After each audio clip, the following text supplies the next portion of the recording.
అందుకే ఈరోజు ఆ నగరాల నుంచి అనుభవాలు నేర్చుకోవాలి. ఢిల్లీ లాంటి అత్యధిక కాలుష్య నగరంగా ఈరోజు ఢిల్లీ వచ్చిందంటే గత పాలకుల నిర్లక్ష్యం వల్ల ఈరోజు ఢిల్లీ నగరం ఆ విధంగా తయారైంది.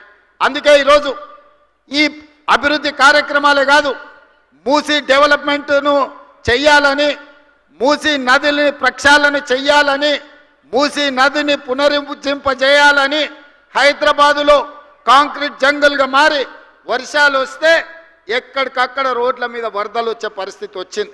అందుకే ఆ వరదల్ని నియంత్రించడానికి రోడ్ల మధ్యలోనే ఇండ్లలో వాటర్ హార్వెస్టింగ్ పిట్టులు కట్టుకుంటే ఎట్లా కట్టుకుంటామో వర్షపు నీటిని ఒడిసి పట్టుకోవడానికి, ఇవాళ రోడ్ల మీద వచ్చిన నీళ్లను ఒడిసి పట్టుకోవడానికి వాటర్ హార్వెస్టింగ్ వెల్స్ను కడుతున్నాం. ఒక్కొక్క దగ్గర 10 లక్షల లీటర్లను ఒడిసి పట్టడానికి రోడ్డు పక్కననే వాటర్ హార్వెస్టింగ్ వెల్స్ని కట్టినాం. నిన్న మొన్న కొన్నిటిని ఇవాళ మనం కొన్నిటిని ప్రారంభించుకున్నాం. భవిష్యత్తులో ఇంకా 141 ప్రాంతాలలో వర్షాలు వస్తే రోడ్ల మీద నీళ్లుండి నీళ్లకు బండ్లు పోలేని పరిస్థితి, పోతే కొట్టుకపోయే పరిస్థితి, దాంతో ట్రాఫిక్ జామ్లు అవుతున్నాయి. వాటన్నిటిని కూడా వాటర్ హార్వెస్టింగ్ వెల్స్ను కట్టాలని ఇవాళ అధికారులకు ఆదేశాలు ఇచ్చి ఈ నగరాన్ని ఒక క్రమ పద్ధతిలో అభివృద్ధి చేయాలి, ట్రాఫిక్ సమస్యను శాశ్వతంగా పరిష్కరించాలి అని ఇవాళ మనం ఆలోచన చేస్తున్నాం.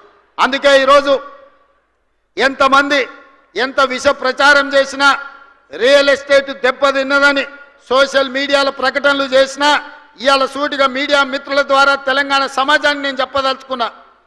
ఏప్రిల్ 1, 2023 నుంచి నవంబర్ 30, 2023 వరకు 6 నెలల్లో అభివృద్ధి. అదేవిధంగా మన ప్రభుత్వం వచ్చినాక ఏప్రిల్ 1, 2024 నుండి నవంబర్ 30 తారీఖు వరకు పోల్చినప్పుడు హైదరాబాద్ నగర రియల్ ఎస్టేట్ దాదాపుగా 29% అభివృద్ధి చెందింది. ఇది మా నిబద్ధతకు, మేమిచ్చిన అనుమతులకు హైదరాబాద్ నగరానికి రియల్ ఎస్టేట్ ఆదాయం పెరిగింది, తగ్గలేదు. ఎక్కడైనా చెరువులు ఆక్రమించుకున్నోళ్ళు, నాలాలు ఆక్రమించుకున్నోళ్ళు, ఈరోజు కుంటలను ఆక్రమించుకున్నోళ్ళ పాలిట హైడ్రా అనేది వాళ్ళ నిద్రలో కూడా కలలో కూడా వాళ్ళు ఉలిక్కిపడి లేచే విధంగా పనిచేస్తుంది.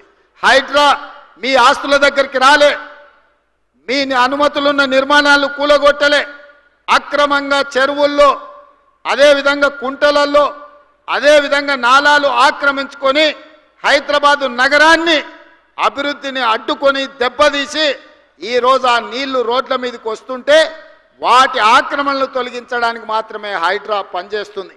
ఇవాళ నరేంద్ర మోడీ గారు అహ్మదాబాద్లో ఆయన సబర్మతి రివర్ డెవలప్మెంట్ ఫ్రంట్ కట్టుకుంటే, అక్కడ ఆయన కట్టుకుంటే ఇక్కడ కిషన్ రెడ్డి సప్పట్లు కొడుతుండే, అబ్బా మా మోడీ చూడ అద్భుతం చేసిండని.